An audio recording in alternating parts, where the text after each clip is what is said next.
તો કુકરમાં આપણે પાણી ઊનું થવા મેકી દીધું. આજ બનાવવાની છે આપણે અડદની દાળ. તો આપણે તુવેરની દાળ લઈ લીધી છે. આ પાણી ઊનું થવા દીધું ને તો આને થોડીક વાર ધોઈને પછી આપણે આ પાણીમાં નાખી દીધું. મેકી દીધી છે ચૂલામાં છે.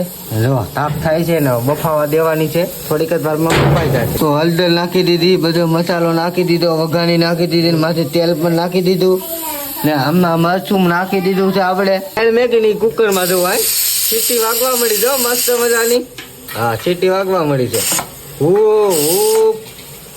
તો આપણે મરચી લાવી નાખ્યા છે. તો મરચી આપણે ઝીની ઝીની વાટલી નાખવાની છે. તો લાલ લાલ ટમેટું લઈ આવ્યા છે. તો ટમેટું પણ ઝીનું ઝીનું વાટલી નાખી પછી તો દાળનો મસાલો આપણે ચાલ તલવા મળ્યા છે. જવો તો આગળ છે ને આમાં બધો દાળનો મસાલો મસ્ત મજાનો દીધા પછી દાળમાં નાખવાની છે. તો આપણે દેશી મસાલો વાયતો હતો ને એ પણ આપણે મસાલામાં નાખી દીધો છે. આપણી દાળ બફાઈ ગઈ છે એટલે આપણે જો હેઠળ મેકી દીધો છે ને આલી જવો હાય ધવાલા કાઢે છે. આગળ આયા ઊંચું કરે ને તો આલીને ધવાલા કાઢે હાય હાય.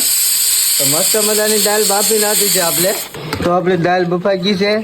હવે આની મેલ પર મસાલો નાખી દઈએ આપણે. પહેલા તો આપણે મોલી કાઢી લેવાની છે. તો આપણે છે ને મીઠા મોલી એટલે આમાં મરચું ને એવું ન હોય આમને ખાવા તો આપણે મોલી કાઢી લઈએ પછી આમાં મસાલો નાખી દઈએ મરચું ને એવું બધું. તો આપણે લાલ લાલ મરચું પણ નાખી દીધું. તીખા ભૂલકા જેવી થવાની છે દાળ. તો હવે આ દાળ આપણે બફાઈ ગઈ છે ને તો આ દાળમાં આપણે નાખી દઈએ મસાલો.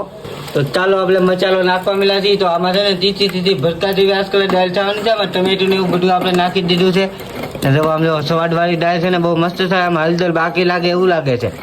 નકર તો પીલી રેલ જેવી દાળ થઈ જાય. હજી હળદર બાકી છે આમ. તો આપણે હળદર પણ નાખી દીધી છે ને થોડીક વાર આપણે વેટ કરી. તો આ દાળ છે ને આપણી પાકી જાય. તો આપણે તોતમલી વાટવા મળ્યા છીએ. તો આપણે ઝીની ઝીની છે ને તોતમલી વાટી નાખી પછી પાછા આપણે દાળમાં નાખી દઈએ. તો આપણે તોતમલી નાખી દીધી છે.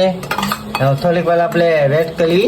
તો મસ્ત મજાની આપણે દાળ બની ગઈ છે ને આ ટાઈપની દાળ આવી. તો આમાં લહો ઓછો લાગ્યો છે તો એટલો લહો લાખવો પડે. આપણે છે ને સોલેડું કરવા હાટું તો લહો લાખવો જ પડે.